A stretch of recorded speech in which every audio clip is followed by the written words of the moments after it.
Cuando yo era pequeñina, una voz solía escuchar.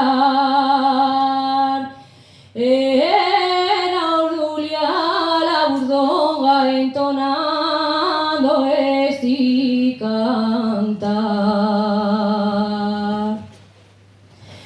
Al pasar por el puerto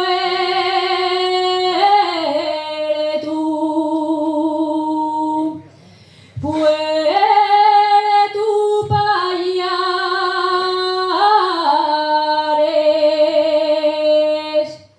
me encontré con un viejo indiando vaques. Yo como era también yo, le pregunté si quieres dormir la siesta.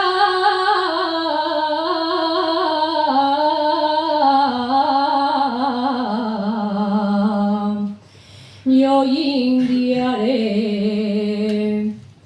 y el viejo muy ufano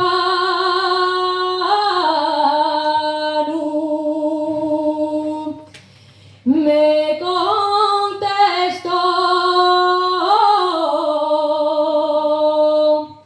les vaques de mi casa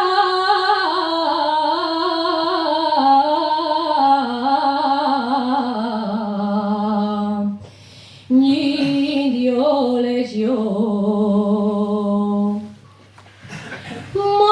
Molinera, molinera, que descoloriatas desde el día de la boda no deixaste de llorar.